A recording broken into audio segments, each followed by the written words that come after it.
Saya izin ini dulu ya, siapkan share screen-nya.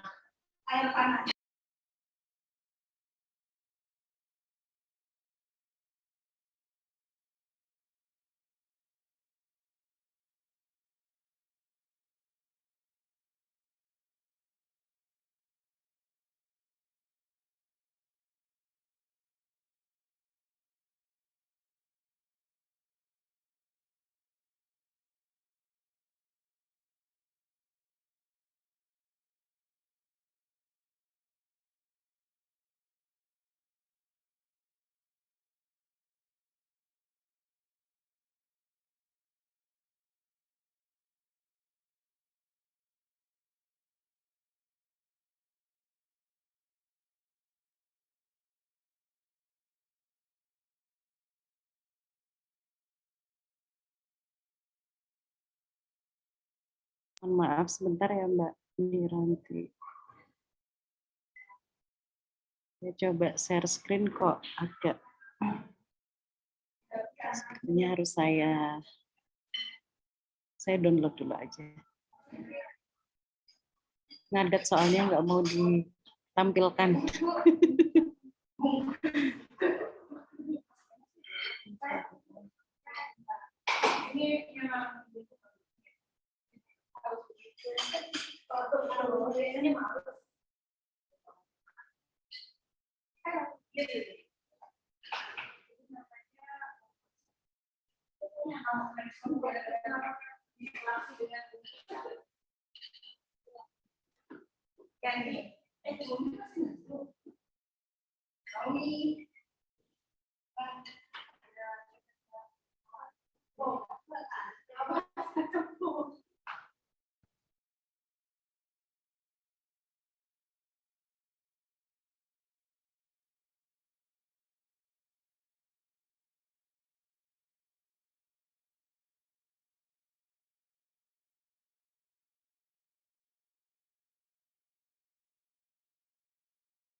Baik, apakah sudah tampak share screen dari saya? Ya, sudah terlihat, Bu. Baik, alhamdulillah. Baik, saya mulai ya. Assalamualaikum warahmatullahi wabarakatuh.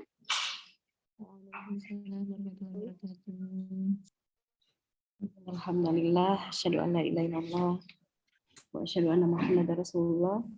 Allahumma sholli ala Muhammad wa ala ali Muhammad. Ya, mohon maaf ya pertama kali karena ini tadi cukup agak terlambat masuknya, barusan selesai acara. Ya, baik, untuk mempersingkat waktu, mungkin saya akan mulai langsung saja ya, yang mungkin sudah hadir di sini untuk kajian Mahidah sore hari ini. Ya. Baik, ini tema yang diminta kepada saya. Ini saya perlu kenalan dulu nggak ya? Kayaknya sudah ditampilkan CV saya kali ya. Tadi sudah Sudah. diperkenalkan, Ibu. Oke, baik ya. Jadi karena CV-nya sudah ditampilkan, ini anggaplah perkenalannya sudah ya, biar nggak terlalu lama. Ya, tema yang disodorkan kepada saya ini adalah tentang time management, ya. Kaitannya ini dengan bagaimana kita berusaha untuk tidak menunda-nunda ya. Yang menunda itu memang menyenangkan sekali gitu ya. Nah, baik. Di sini kakak-kakak, ibu-ibu, mbak-mbak semuanya pernah ya mengalami ini, menunda-nunda waktu, menunda-nunda aktivitas? Pernah? Saya sendiri Atau sangat sering, Bu. masalah kita bersama ya sebenarnya ya. Dan biasanya menyesalnya di akhir gitu ya.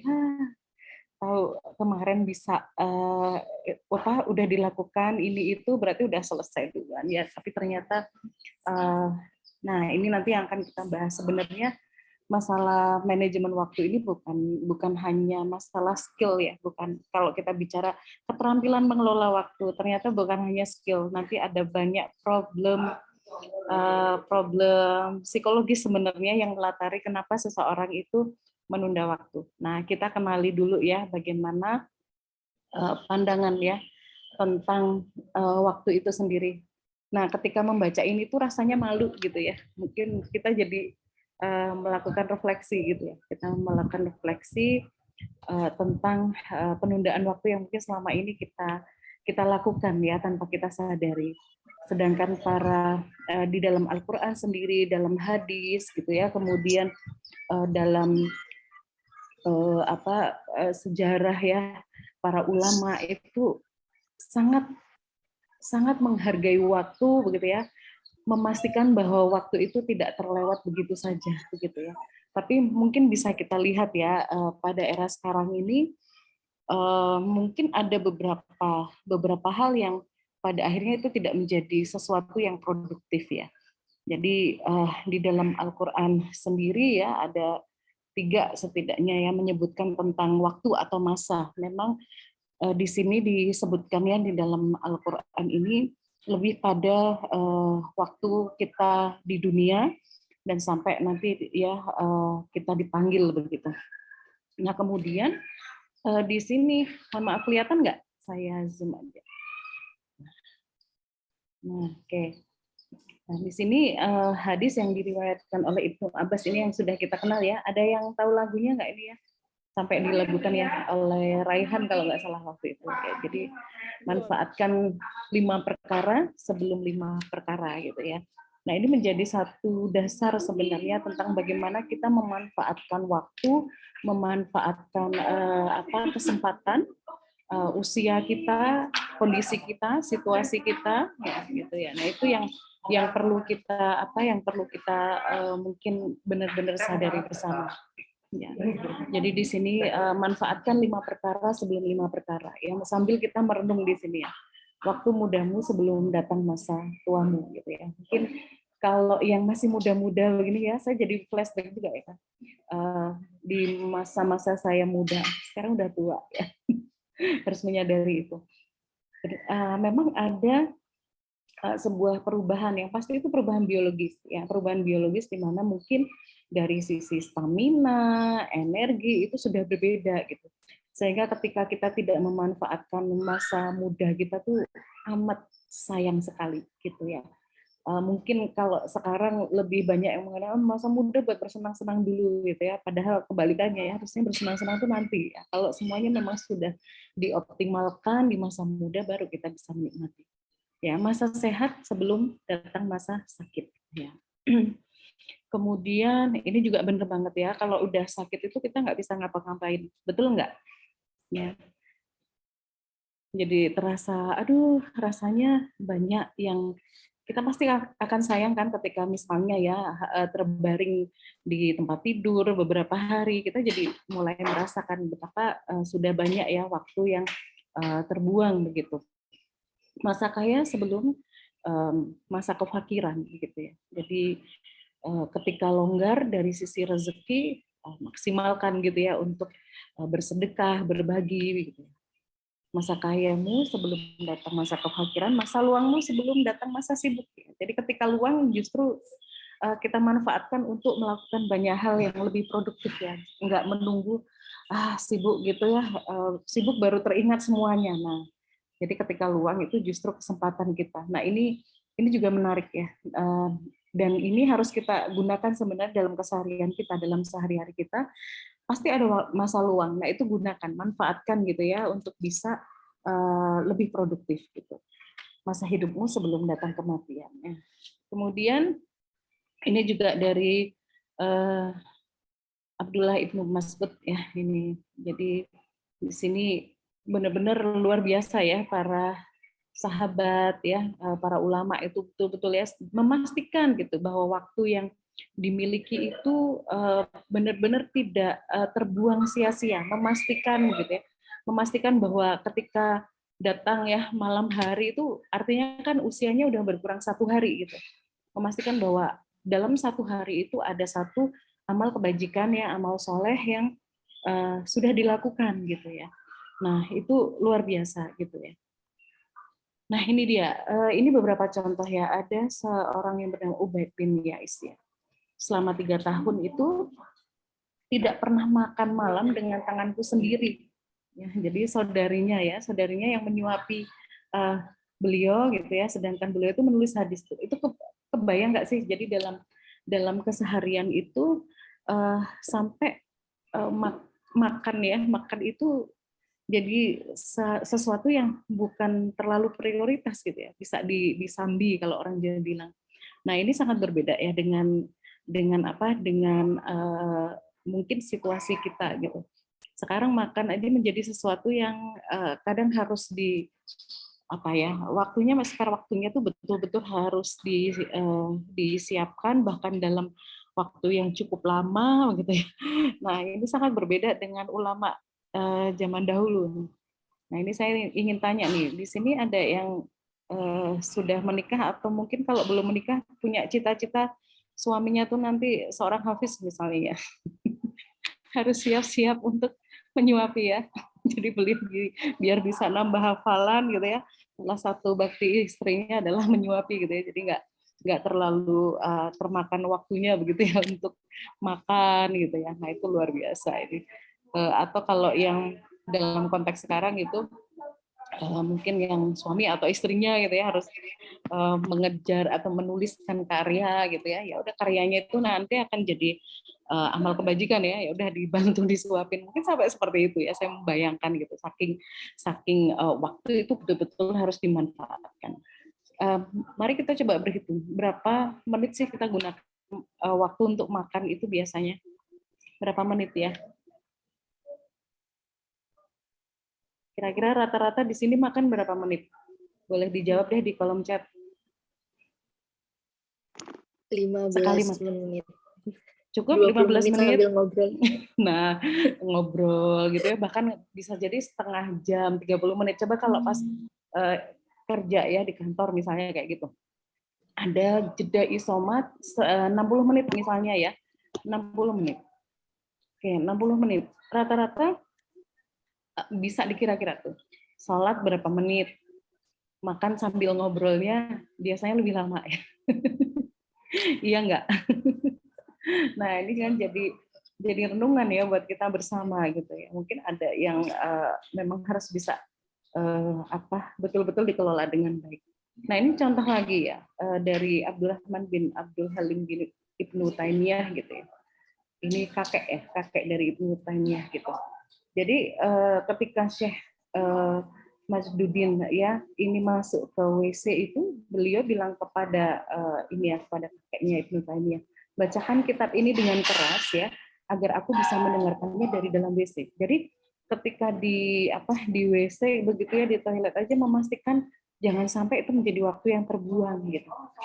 Ya, jadi memastikan tidak ada waktu yang terbuang sia-sia. Nah, kita sebenarnya di era sekarang punya kesempatan lebih banyak gitu ya. Dari mana misalnya sekarang ada audio player dan segala macam gitu ya, atau audio books gitu ya, buku-buku audio gitu, atau mungkin murotal dan segala macam yang sedang fokus hafalan gitu ya. Meskipun tidak boleh ya menghafal, tapi paling tidak itu tidak ada amalan yang terbuang sia-sia, misalnya di WC ngalamun kayak gitu ya. Nah ini benar-benar sangat optimal ya memaksimalkan waktu begitu. Ini juga dari Hasan Al Basri ya. Di sini ketika hilang satu hari itu berarti ada satu yang hilang begitu ya dari diri anak Adam ini. Nah ini penegasan kembali ya. Jadi 5 hal tadi yang harus mungkin selalu kita jaga, kita pikirkan begitu ya, terkait dengan masa yang kita miliki, usia yang kita miliki. Kita nggak pernah tahu ya kapan gitu ya batas kita gitu ya. Yang bisa kita lakukan, yang bisa kita persiapkan adalah beramal sebaik-baiknya kan. Oke. Nah, ini saya coba. Nah, ini dia. Saya ingin tanya nih, rata-rata bagaimana menjalani mungkin hari-harinya atau begini. dari yang hadir di sini kira-kira dalam sepekan ini ya merasakan kelelahan yang luar biasa atau mungkin merasa ya bahagia aja sih dengan hari-harinya? Boleh dijawab deh di kolom chat. Ada yang berani kah? Saya merasa sehari ini rasanya luar biasa. Aduh, kayaknya tuh kelelahan, bahkan mungkin sampai kurang merasa apa? Kurang sehari ini rasanya kok banyak hal yang terlewat dan segala macam. Boleh nggak dituliskan di chat?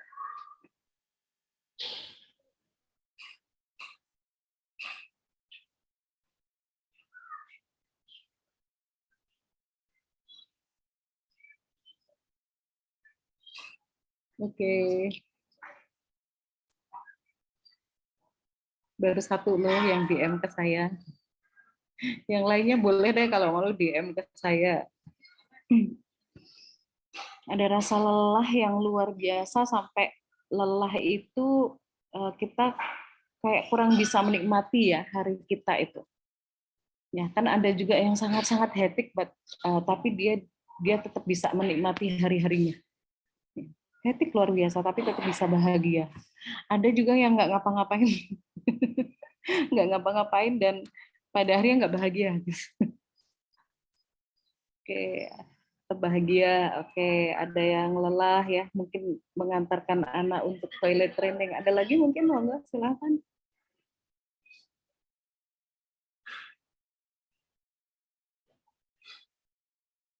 Baru dua loh. Atau semuanya? Nah, jangan-jangan gitu ya. Pernah nggak sih? Oh, bukan pernah. Apakah kita betul-betul menyadari 100%? Menyadari ya, bukan hanya menjalani keseharian kita. Jadi saya ambil contoh begini, ada yang pernah nggak mengalami begini, pulang ke rumah ya dari kampus ataupun dari kantor gitu ya, dia naik motor aja, dan kita tahu-tahu ia merasa oh, sudah sampai sini toh. Ada yang pernah mengalami seperti itu?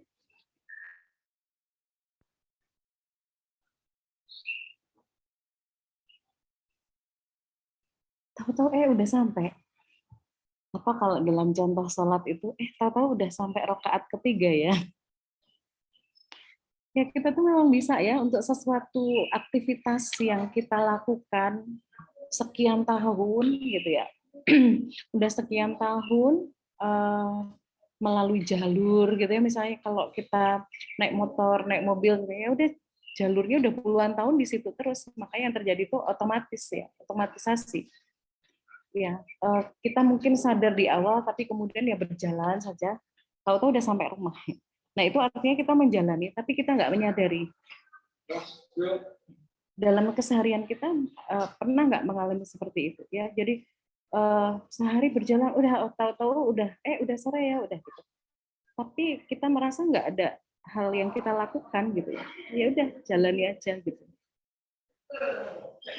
Nah, poinnya adalah menyadari ya, di sini tadi ada yang sudah berbagi itu. Pernah saat di rumah tuh ada masalah, pas pulang tahu-tahu tuh udah sampai aja ya, udah sampai deket rumah gitu ya. Oke. Kadang merasa lelah, kok hidup begini-gini aja, jenuh dengan rutinitas. Yes, betul. Ya, ada rutinitas yang ya Allah, ya rutin melakukan itu tadi otomatis tadi ya, otomatis gitu. Sama yang tadi ya, kayak sholat tadi loh. Sholat itu ketika tidak kita sadari, kita tetap bisa menjalani, tapi kita tidak menyadari ya dengan sholat kita. Nah, itu yang saya maksudkan bahwa ketika kita menjalani kehidupan kita menit by menit, hours by hours gitu ya, jam by jam gitu ya. Itu kita betul-betul menyadari apa yang kita lakukan. Kenapa saya melakukan ini ya? Kenapa ini apa kaitannya dengan apa tujuan hidup saya gitu ya? Itu tuh benar-benar kita sadari gitu. Nah, gitu ya. Jadi poinnya adalah mulai menyadari aktivitas kita. Jadi mulai menyadari. Nah, untuk menyadari itu kita perlu waktu. Makanya tadi di dalam 5 perkara tadi sebenarnya ada sesuatu yang menarik. waktu luang. Jadi ketika kita punya waktu luang, itu adalah waktu ketika yang terbaik untuk kita menyadari apa yang kita lakukan. Sebelum sibuk, gitu ya. Sebelum kemudian bergulir lagi kehidupannya. Karena tadi yang mungkin ada yang share tadi ya, bosannya dengan rutinitas kayak gini gitu. Biasanya rutinitas itu karena kita tidak menyadari itu. Apa kaitannya dengan tujuan hidup kita? Ya. Kerja misalnya ya seharian capek, terus apa dong kaitannya dengan tujuan hidup? Oh ya ada dong Bu, tujuan hidup ini ya apa kerja ini adalah bisa membantu saya gitu ya misalnya. Tapi sadarkah kita pekerjaan ini membantu kita meraih tujuan hidup kita yang mana?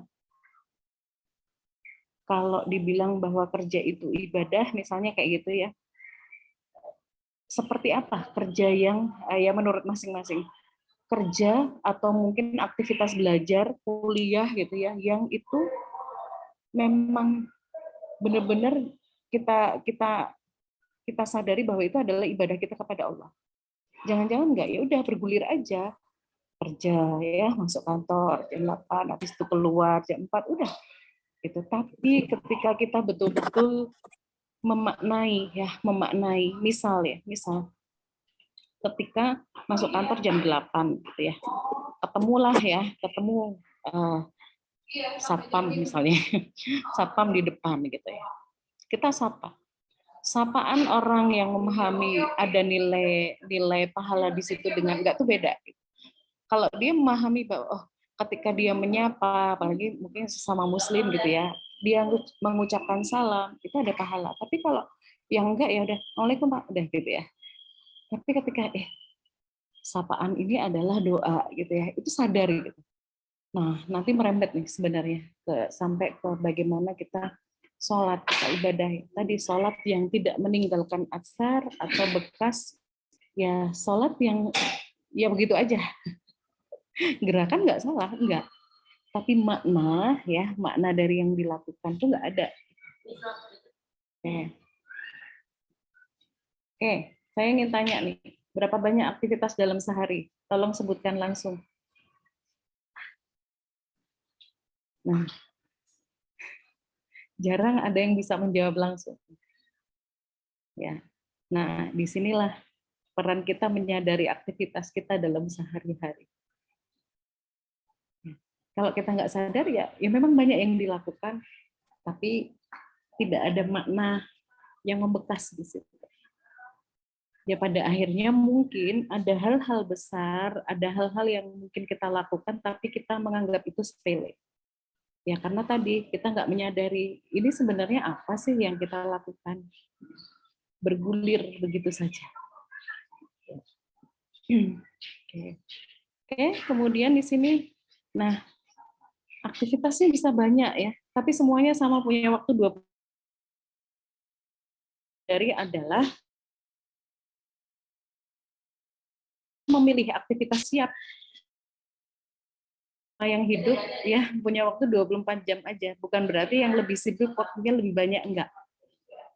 Tapi bagaimana kita mengelola waktu, kita menyadari ketika oke saya memilih aktivitas saya lebih gitu ya. Mungkin tadi di CV disebutkan saya ngajar gitu ya, dan ada beberapa aktivitas yang lain ya yang harus saya sadar, dan nggak usah bersekolah orang bilang ya nyali atau apa baju itu banyak lah. Kemarin ketika memilih aktivitasnya banyak itu dengan sadar apa enggak, atau hanya ikutan teman biar kelihatan keren loh aktivitasnya banyak gitu ya. Nah itu lain gitu ya. Jadi harus benar-benar disadari orang yang punya dua aktivitas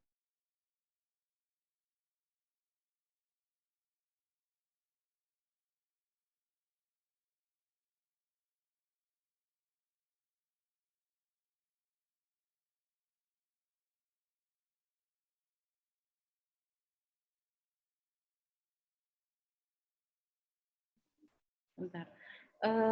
Yang kadang itu ya itu tiba-tiba mendesak hal urgent ya tiba-tiba muncul, itu tuh memang ada gitu ya, tapi coba yang ya itu kan nggak bisa nggak usah kita pikirkan ya. Sesuatu yang kita bisa kelola dengan baik gitu ya. Tujuan kita, tugas-tugas itu kita kelola dengan baik gitu ya. Waktu saya tinggal beberapa menit ya. Nah, tantangannya ketika kita mengelola waktu ya, mengelola aktivitas kita, ini ada satu fenomena yang memang menantang sekali yang kita sebut dengan prokrastinasi. Kebetulan saya melakukan riset ini waktu saya S1, jadi udah lama gitu. Jadi prokrastinasi itu kecenderungan seseorang untuk menunda menyelesaikan pekerjaan. Dia itu berharapnya ketika menunda itu tugasnya nanti akan saya kerjakan dengan perfect, lebih baik gitu ya. Ntar aja deh gitu ya, nggak usah buru-buru gitu. Tapi pada kenyataannya dia menunda-nunda waktu dan tidak memberikan efek apapun pada tubuh. Ya tugasnya B aja, biasa aja gitu. Nggak ada yang kemudian juga pada akhirnya. Padahal tadi harapannya begitu, tapi pada akhirnya enggak. Kenapa bisa seperti itu gitu ya? Jadi biasanya mereka yang menunda-nunda ini, prokrastinator itu, ketika menunda itu tidak melakukan menyelesaikan pekerjaan ya, tapi malah mengalihkan pada aktivitas lain. Ntar lah kayak aku butuh healing dulu ya, gitu kan sekarang baru ngetrend ya. Aku butuh healing dulu, nanti setelah healing biar bisa lebih produktif. Tapi ternyata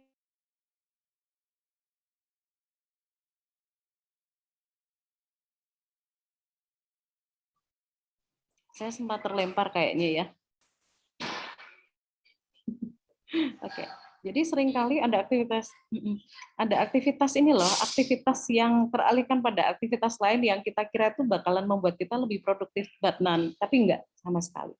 Nah, seringkali prokrastinator tuh perfeksionis, tapi perfeksionis itu perfeksionis yang ke arah ini ya, yang negatif. Jadi di psikologi sendiri ada yang perfeksionis tuh justru kronis, perfect banget ya,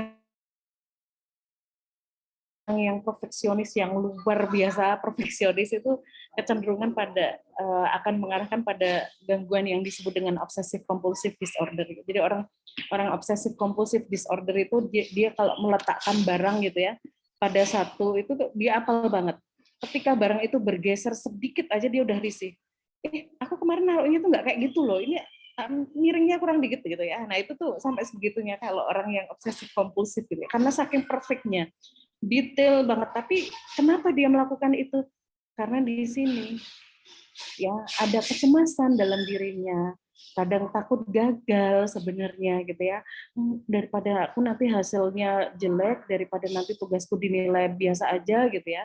Nah itu sebenarnya latar belakang dari prokrastinator ini yang secara psikologis itu kadang nah ini nggak beralasan ya, nggak beralasan sama sekali. Nah sehingga ya di sini untuk para prokrastinator gitu, harus mengenali ya beberapa tadi aktivitas yang kadang itu jadi pengalihan ya, pengalihan yang paling sering itu tadi loh healing, refresh dulu gitu ya, padahal refresh itu nggak perlu waktu lama sebenarnya ya. Oke, nah oke, kemudian ini ya, ini PR-nya setiap pagi semuanya di sini sholat subuh pasti ya kan. Ada nggak yang membuat ini ya, mencoba ketika habis sholat subuh, ba'da zikir dan segala macam, coba menyadari hari ini mau ngapain? Bisa nggak membayangkan hari ini mau ngapain gitu? Kalau nggak bisa tuh ya berarti aneh, berarti tadi kemungkinan akan bergulir saja ya. Maka mulai sadari gitu ya. Hari ini saya mau ngapain aja ya. Nggak usah detail banget dari menit ke menit, nggak perlu. Tapi tadi loh, big picture-nya ya, gambaran besar dari tujuan dari aktivitas besar kita itu apa hari ini. Sehingga kalau ada hal-hal yang mendesak terjadi, kita nggak kelabakan gitu ya. Jadi bisa kita kelola dengan baik ya. Jadi mulai sadari, manfaatkan waktu subuh ya, ba'da sholat itu untuk menyadari aktivitas kita. Kita sholat 5 waktu ya. Jadi sebenarnya Muslim itu luar biasa. Dia memiliki kesempatan untuk menyadari aktivitas dia itu 5 kali dalam sehari. Nah, jadi kalau sampai ada yang tidak menyadari, hanya pokoknya waktu itu berjalan aja ya itu yang salah. fully present. Jadi kita tuh benar-benar hadir dengan diri kita, dengan aktivitas kita, gitu ya. Jangan melang-lang buana.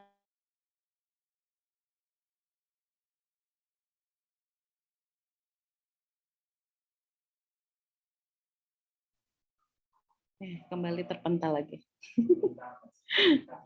Ya, mohon maaf ya, saya nggak tahu di saya atau di mana ya, tapi baiklah, nggak usah fokus ke sana ya. Jadi hadir ya, hadir dengan aktivitas kita. Ya, betul-betul menyadari ini maknanya buat saya tuh apa, buat kehidupan saya itu apa, impact-nya apa, gitu ya. Jadi benar-benar disadari deh ya, karena memang seorang Muslim itu harus mawas diri, ya, mawas diri. Jadi ketika dia bicara, kenapa Rasulullah itu ini ya, dari sisi perkataan lisan itu kan termasuk sangat sedikit ya. Apa yang beliau ucapkan itu tertulis dalam hadis. Nah, kalau ditulis ya, hadis itu ada berapa dibandingkan dengan kata-kata kita deh? Sedikit gitu, sangat sedikit. Karena apa? Karena Rasulullah betul-betul menyadari ya apa yang beliau katakan, kenapa beliau mengatakan itu, apa pentingnya, sampai kayak gitu. Tapi Rasulullah bedanya sudah otomatis karena udah terbiasa. Nah, saya rasa kita perlu melatih itu loh, mulai menyadari saya harus ngomong ini kenapa, saya nulis status kayak gini tuh buat apa, gitu ya, apa pentingnya, gitu ya, apa impact-nya, gitu ya. Kalau udah seperti itu hidupnya akan lebih efisien, yakin deh ya. Fokus pada tujuan ya. Jadi kita harus fokus pada tujuan kita, masing-masing punya tujuan. Saya harapkan ini semuanya udah tahu betul ya tujuan hidupnya apa. Dalam kondisi yang betul-betul real gitu ya. Kita bisa membayangkan. Bukan cuma begini loh, saya tidak mengecilkan, tapi banyak yang tidak memahami bagaimana. Saya ingin kehidupan saya selama dunia dan akhirat. Kalau saya tanyakan kembali, definisi masing-masing selama dunia dan akhirat itu seperti apa? Paham tidak, gitu kan? Jadi menyadari ada di sana. Oke, nanti tak ambil. Oke, ya. Jadi menyadari atau tidak gitu ya, selamat dunia dan akhirat. Karena versi saya, versi Mbak Yanti, versi Mbak Miranti gitu ya, yang lainnya pasti akan beda, selamat dunia dan akhiratnya beda. Dan itu memang peran kita kemudian menerjemahkan tujuan itu dalam aktivitas kita yang memang sesuai dengan kita gitu ya. Bilal bin Rabah ya, itu masuk surga dengan apa? Amalannya itu apa? Berbeda dengan Abu Bakar As-Siddiq, beliau masuk surga dengan amalannya apa? Gitu kan? Masing-masing itu kita punya potensi amal keunggulan nih kalau dibilang gitu. Maka itu yang kita expose, dalam arti expose-nya bukan ditunjukkan, tapi itu yang kita tunjukkan ya kepada Allah. Ini loh saya akan masuk surga dengan amalan ini. Nah ini ya mungkin nanti saya share ini aja ya. Yang penting adalah bagaimana kita mengelola big and little rocks. Kita itu punya big rock itu ya, batu besar itu adalah tujuan hidup kita. Dan itu diterjemahkan dalam aktivitas kita gitu. Little rock itu adalah sweetener, pemanis aja. Kira-kira aktivitas apa yang boleh saya lakukan untuk mendukung big rock. Nah, ini ya supaya nggak menunda-nunda buat daftar tugas di pagi hari atau malam hari itu lebih baik. Jadi udah punya bayangan besok mau ngapain. Lakukan langkah kecil. Langkah kecil itu apa? Kita belajar dari para militer. Militer yang ada di barak gitu, kira-kira setiap pagi ketika habis bangun ngapain ya? Ngapain kira-kira? Merapikan tempat tidur. Itu hal kecil. Ya, kata di militer itu, kenapa tempat tidur menjadi sesuatu yang penting gitu? Karena tempat tidur itu sebenarnya masalah kecil. Bisa merapikan tempat tidur, itu artinya ketika pagi hari kita bisa merapikan tempat tidur dari hal yang sepele, artinya itu akan memberikan reward kepada kita, apresiasi kepada kita, penguatan kepada kita. Oh, sudah ada hal yang saya selesaikan dengan baik. Sampai kemudian pun ketika kita punya masalah dan kita lelah, nanti kembalinya ke tempat tidur. Nah, jadi hal-hal kecil seperti itu ya, misalnya, jadi sebuah contoh aja. Kerjakan tugas yang bikin enjoy dulu ya, biar kita bahagia. Kalau perlu kadang matikan notifikasi ya yang memang mengganggu, udah matikan dulu supaya pekerjaan selesai, berada di lingkungan yang kondusif dan kembali melihat tujuan ya. Nah, ini mungkin sedikit pengantar saja, nanti kemudian sambil diskusi gitu ya. Boleh. Nah, itu terima kasih mungkin dari saya. Mohon maaf jika ada kekurangan. Assalamualaikum warahmatullahi wabarakatuh. Waalaikumsalam warahmatullahi wabarakatuh. Terima kasih Ibu Rumi atas materinya, sangat-sangat daging sekali, sangat bermanfaat untuk kita semua. Mungkin dari ibu-ibu atau Mbak, ada yang ingin ditanyakan terkait materi atau tema kita pada sore hari ini, silakan langsung bisa melalui kolom chat atau langsung bertanya. Silakan baik langsung maupun dari chat dulu.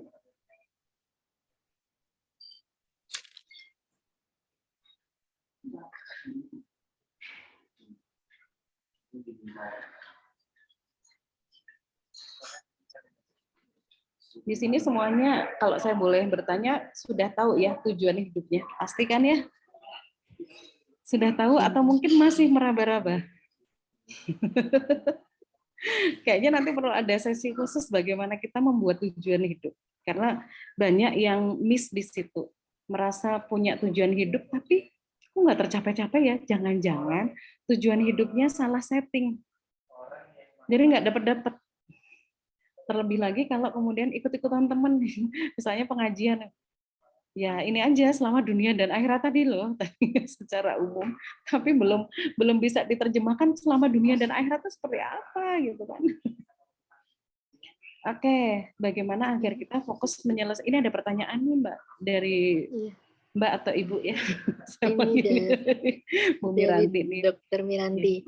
Bagaimana agar kita bisa fokus menyelesaikan tugas tanpa perlu menyambi-nyambi banyak hal dalam satu waktu? Ya. Silakan Ibu Rumi. Proaktif aja, proaktif dan asertif. Ya, kita tuh apalagi di dunia sekarang yang serba online itu kadang membuat kita kan nggak apa-apa ya, kan bisa double device dan segala macam ya. Padahal itu memang kadang kita bisa, tapi boleh deh kita bandingkan ketika kita double device pun pasti nggak akan optimal. Ya, jadi memang di sini perlu keberanian gitu untuk say no dulu. Mengerjakan 2 tugas, misalnya butuh waktu 2 jam, tapi ketika fokus dengan salah satu, ya satu tugas saya kerjakan dulu, mungkin hanya perlu waktu 30 menit. Jadi di sini perlu keberanian kita aja untuk kemudian say no dulu, bentar ya, ini satu-satu dulu. Yang lainnya kemana? Bentar lagi gitu ya. Kalau dalam bahasa saya tuh kadang gini, misalnya ada tumpukan tugas gitu ya yang harus saya kerjakan gitu ya. Saya biasanya menyembunyikan tuh tumpukan itu tidak di atas meja, karena kadang kalau di atas meja itu, saya titip bentar ya Pak. Kalau di atas meja itu membuat kita berpikir gimana sih, ya banyak banget ya tugasnya gitu ya.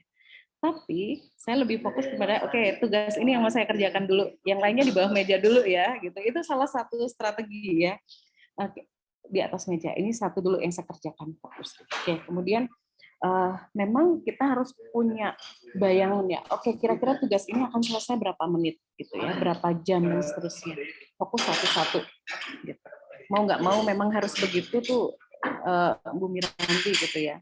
Jadi satu-satu harus selesai. Karena kadang kita merasa ketika nyambi itu ya, memang nyambi itu bisa, tapi nyambi untuk 2 aktivitas yang memang butuh alokasi pemikiran, energi kita nggak bisa dua-duanya ya jangan dipaksakan gitu ya. Nyambi itu hanya bisa ya misalnya untuk aktivitas yang memang ringan. Kalau ringan no problem. Ya, meskipun untuk wanita memang beda ya. Wanita itu bisa melakukan multitasking ya. Tugas beberapa hal sekaligus itu lebih banyak dibandingkan laki-laki. Itu memang sudah begitu by design. Ya, jadi kalau bapak-bapak bisa ini itu dalam satu waktu itu luar biasa. Tapi kalau ibu-ibu memang udah biasa gitu ya. Secara apa ya? Secara kemampuan itu memang Allah memberikan seperti itu gitu. Maka jangan paksa bapak-bapak ya. Ini misalnya ke suaminya ya, ini ayah ini kok nggak bisa sih ada begini-begini, apa mungkin bunda tuh bisa loh. Ini sambil rapat, sambil masak, sambil ini gitu ya. Nggak bisa dibandingkan gitu ya. Memang itu perlu, memang ada perbedaan ya, perbedaan potensi, dan memang nggak usah dipaksakan aja deh, karena memang kasihan juga bapak-bapak kalau bisa nyambi-nyambi itu bahaya loh sebenarnya. Karena memang bapak-bapak biar fokus pada satu aja. Begitu ya Bu Miranti. Oke. Ada lagi kayaknya ini ya Mbak Yanti ya. Ini pertanyaan yang kedua, Ibu. Bagaimana cara membagi waktu antara merawat anak dengan fokus kerja? Ya. Nih. Kalau saya boleh share pengalaman saya begitu ya, saya nggak tahu ya, mungkin karena menurut saya mindset itu penting ya. Jadi zone kita kepada Allah itu sangat penting. Jadi kalau di awal kita merasa bahwa menjadi ibu bekerja itu pasti nggak bisa seimbang loh dengan merawat anak, ya memang akan terjadi seperti itu. Itu mindset menurut saya. Nah, cuman di awal, bukan Pak, kayaknya Pak Hangga tadi. Saya bawa ya. Iya, siap. Tapi kalau di awal itu kita memang yakin bahwa bisa jalan semuanya, insya Allah ya. Jadi dulu ketika saya ngaji ketika SMA itu selalu dikasih tahu begini, 2 hal kebaikan ya ketika kita lakukan bersama-sama itu nggak akan mungkin saling berlawanan. Kalau itu berlawanan, yang salah itu bukan aktivitas itu ya, tapi bagaimana kita menjalani. Bekerja, merawat anak, itu 2 hal yang baik semuanya. Menjadi jalan pahala buat kita. Jadi sekarang mindset-nya diubah. Berarti bagaimana caranya supaya nggak saling bertentangan gitu. Nah, apa biasanya yang membuat merawat anak, bekerja itu saling bertentangan? Biasanya apa sih yang sering isunya yang muncul itu?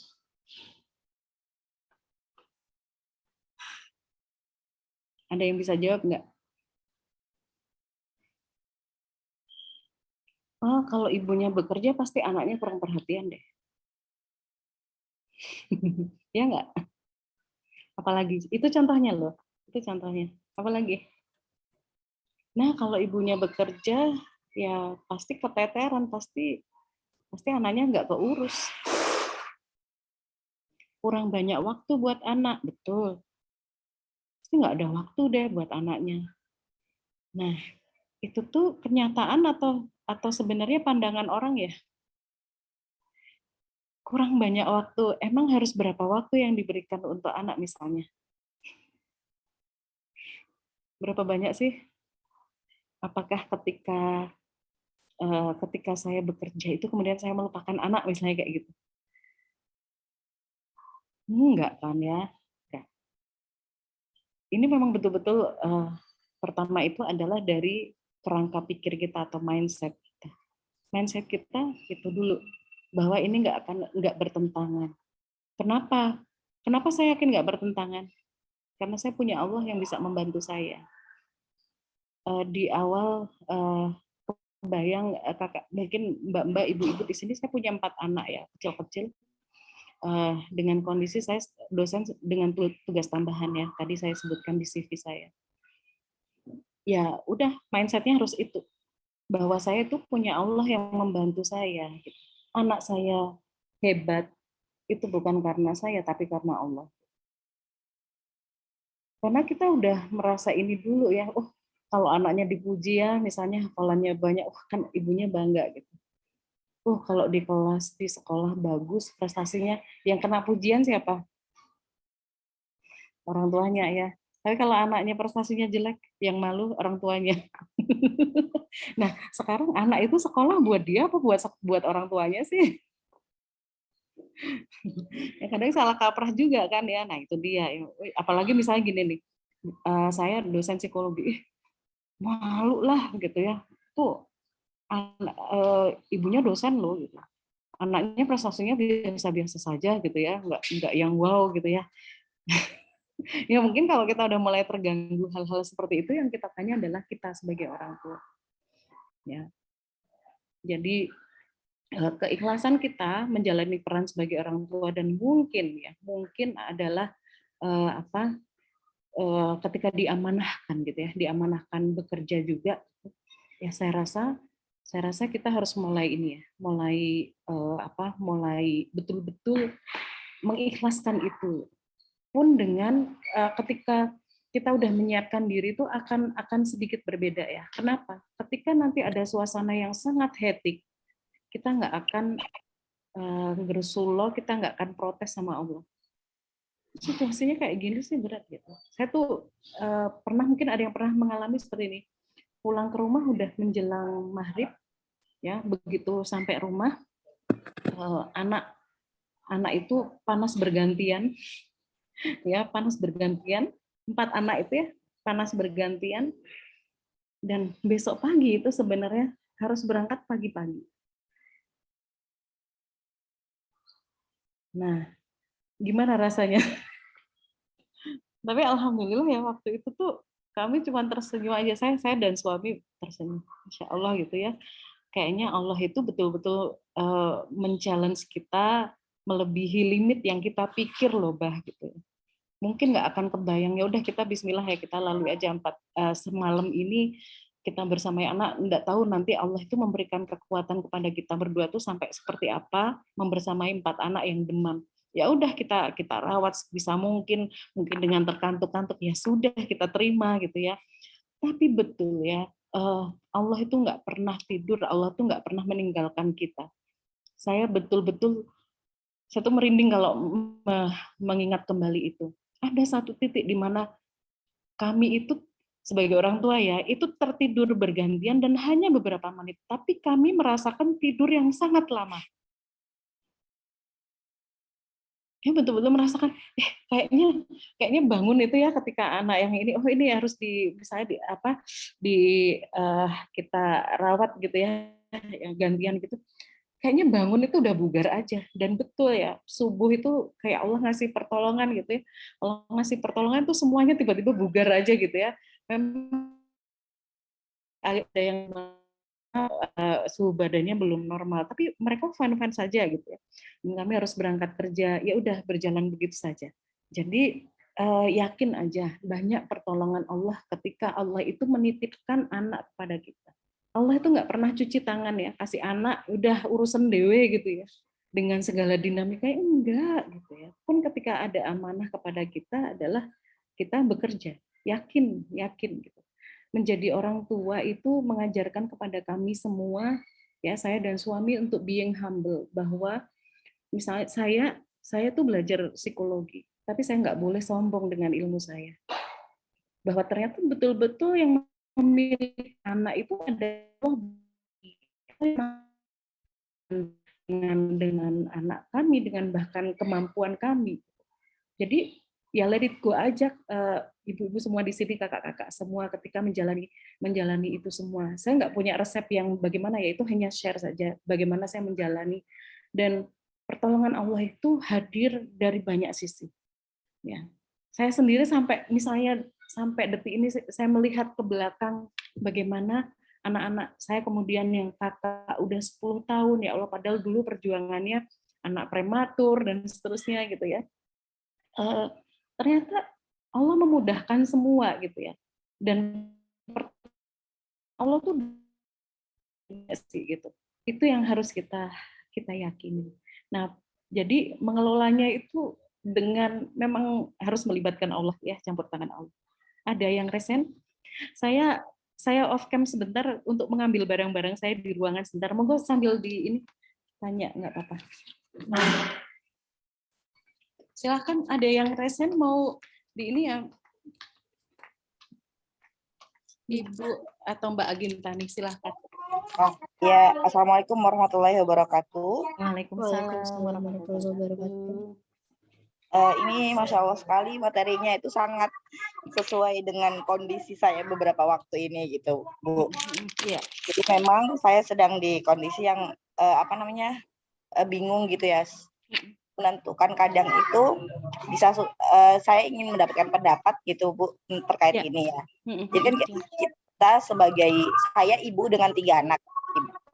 Jadi anak pertama kelas 2 SD, anak kedua umur 5 tahun, kemudian anak ketiga umur 2 tahun gitu Bu. Ya. Jadi emang saya kebetulan seorang dokter. Dan beberapa waktu ini memang sedang berencana untuk mengambil sekolah spesialis seperti itu. Cuman memang sekolah yang ingin saya ambil itu stase yang besar begitu Bu. Stase yang emang di awal-awal itu akan membuat saya tidak bisa megang anak 24 jam seperti itu. Jadi bahkan bisa di rumah sakit selama 1 bulan. Nah, itu seperti apa ya Bu? Apa ya istilahnya? Apakah selain saya yakin memang menitipkan anak-anak itu kepada Allah ya, tapi apakah saya mengesampingkan hak-hak mereka atas ibunya seperti itu? Karena tapi saya juga harus melakukan itu karena saya apa ya istilahnya kalau tidak mengambil saat mereka masih kecil, saya sudah kehilangan kesempatan ini seperti itu Ibu. Bagaimana tanggapannya seperti itu? Terima kasih Bu. Baik. Ya, saya izin langsung menjawab ya Mbak Yanti ya. Jadi ini juga ya konflik yang sering melanda ibu bekerja atau working mom begitu ya.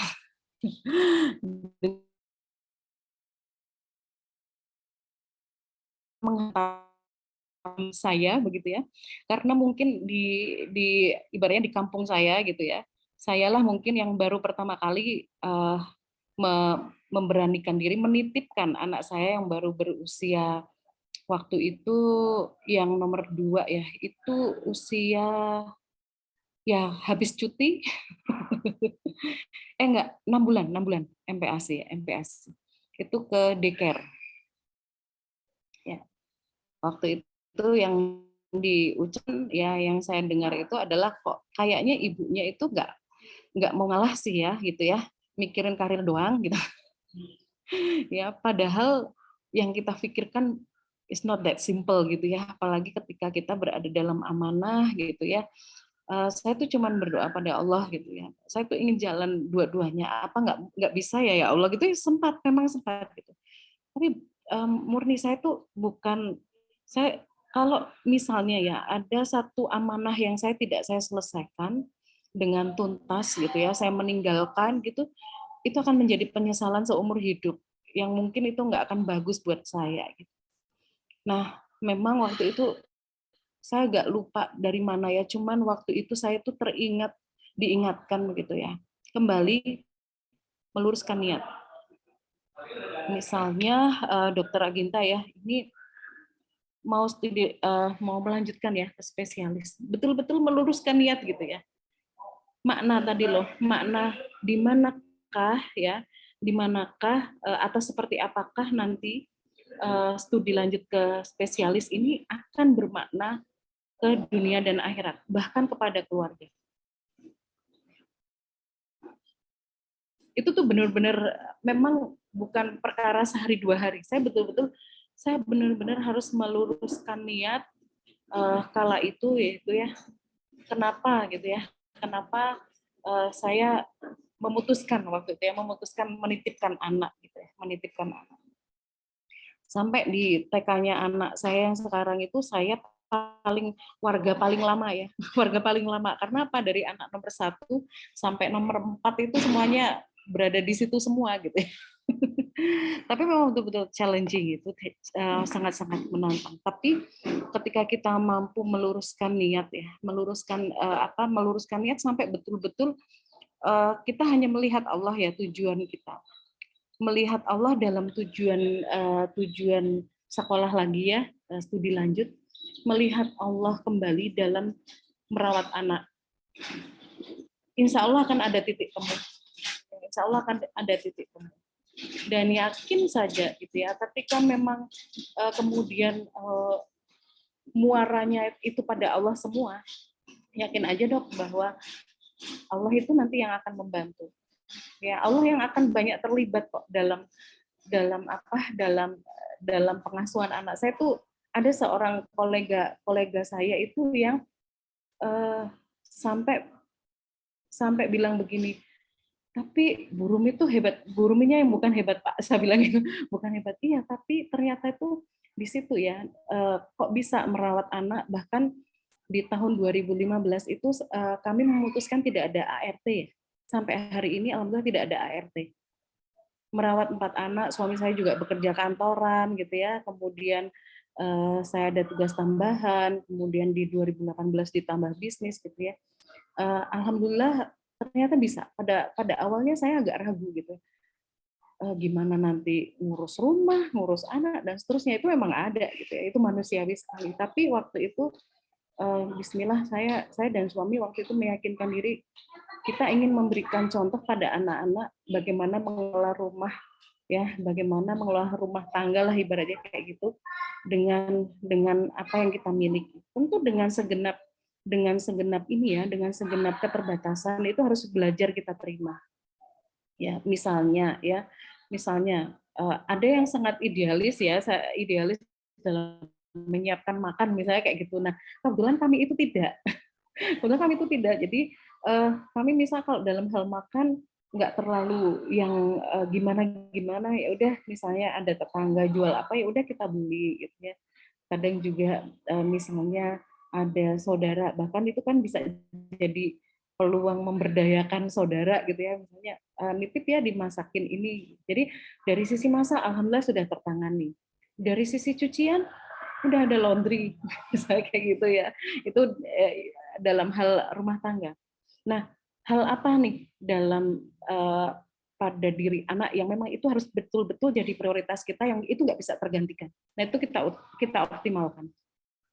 Ya. Misalnya nyuapin, kadang itu hal-hal kayak gitu ya. Merasa nggak pernah nyuapin anak terus jadi ibu yang paling buruk sedunia misalnya kayak gitu ya. Nah, ini mindset lagi. Jadi meluruskan niat itu menjadi sesuatu yang penting aja, Dok. Jadi itu aja dulu. Benar-benar temukan muara Allahnya itu pada merawat anak dan studi lanjut. Itu ditemukan ya. Kita dicoba direnung-renungkan dulu ini di mana sih gitu ya. Karena menurut saya memang ada orang-orang yang misalnya para dokter gitu ya. Menurut saya tuh dari sisi keilmuannya tuh sangat kita perlukan gitu ya, keahliannya sangat kita perlukan. Pasti akan ada pertolongan dari Allah untuk mereka-mereka meluruskan ya, meniatkan ilmunya itu ya untuk Allah, untuk melayani masyarakat. Saya yakin itu aja. Ya, mungkin panjang lebar. Yeah. Terima kasih jawabannya Ibu Rumi. Ini untuk sesi tanya jawab sebetulnya sudah selesai, namun masih ada satu pertanyaan di kolom chat Ibu Rumi. Apakah masih bisa? Oke, boleh nggak apa-apa. Ini pertanyaannya, bagaimana cara asertif pada orang lain, terutama teman atau saudara dekat? Ya, baik, silakan Ibu Rumi. Cara yang asertif ya, menolak pada teman, iya ini memang gangguan. Kalau prokrastinasi itu biasanya aduh nggak enak ya gitu ya, nggak enak. Memang untuk asertif itu mau nggak mau harus diawali dengan ketidakenakan gitu ya. Tapi lain waktu bisa kita tunjukkan bahwa ketika kita longgar itu kita open kok dengan mereka. Ya, jadi ini hanya masalah mengkomunikasikan aja. Aduh maaf ya kayaknya ya harus sampaikan aja.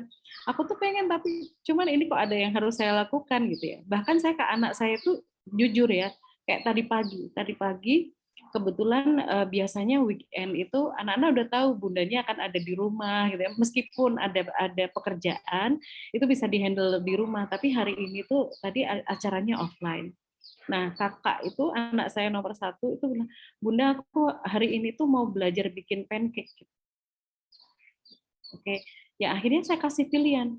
Ya, dia pengen bundanya menemani dia belajar bikin pancake terus. Ya udah saya kasih pilihan. Ya, saya jujur aja ke dia gitu. Kakak, Bunda hari ini tuh ada acara, ya acaranya tuh offline, harus di sana gitu. Bunda harus sudah mulai siap-siap. Ya kakak sekarang tinggal pilih, kalau kakak mau belajar sama Bunda berarti bisa insya Allah nanti malam atau besok pagi. Tapi kalau kakak mau mau coba hari ini sendiri juga boleh, nggak apa-apa. Jadi kita sendiri melatih gitu ya, kalau ke anak itu ya biasakan dia ya dengan kita kasih pilihan, kita kasih alternatif, biarkan dia memilih dan nggak ada yang salah gitu ya, nggak usah kemudian ibunya juga bundanya misalnya lebay ya, maaf ya nak ya, bunda jadi merasa bersalah, udah gitu ya.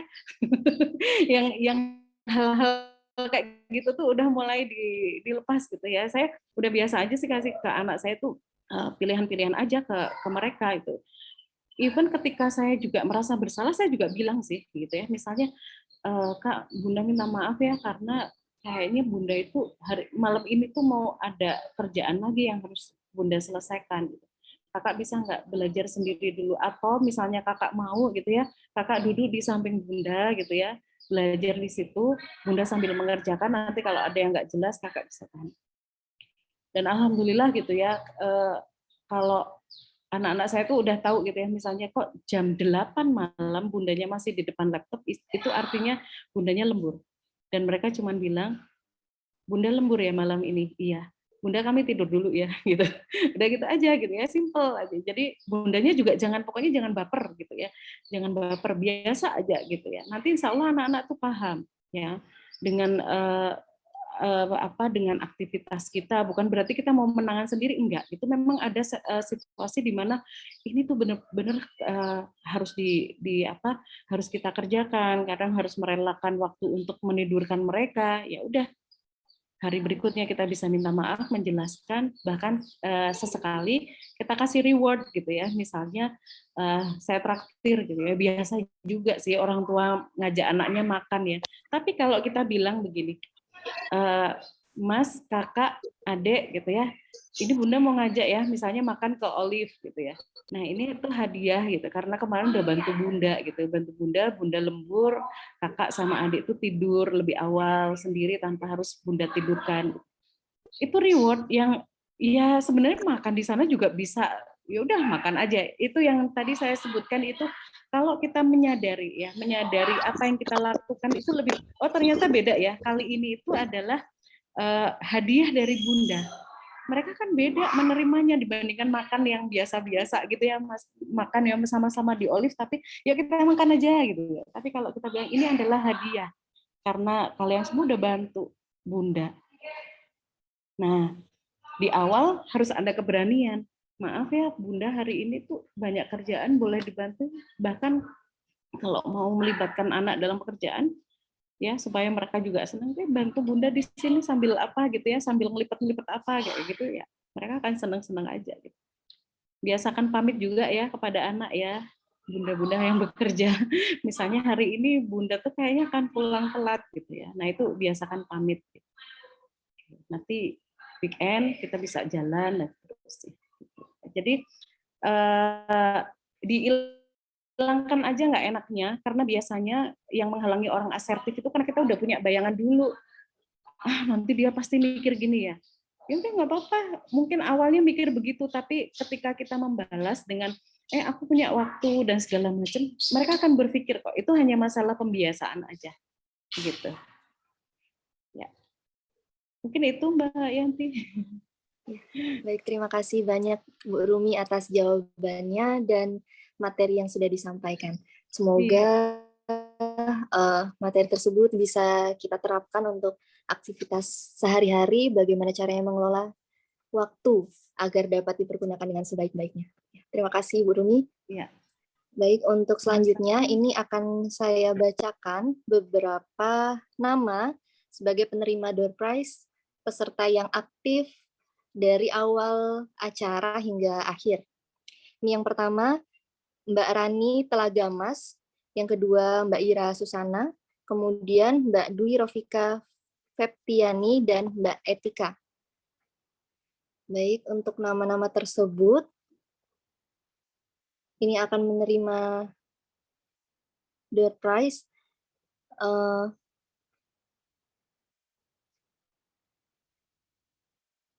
Baik. Untuk berikut saya kirim materi semua. Ya, terima kasih Ibu Rumi. Sama-sama. Untuk penerima door prize yang telah disebutkan, ini mohon untuk mengirimkan nomor handphonenya dan mengisi daftar hadir terkait pemberian door prize-nya ya.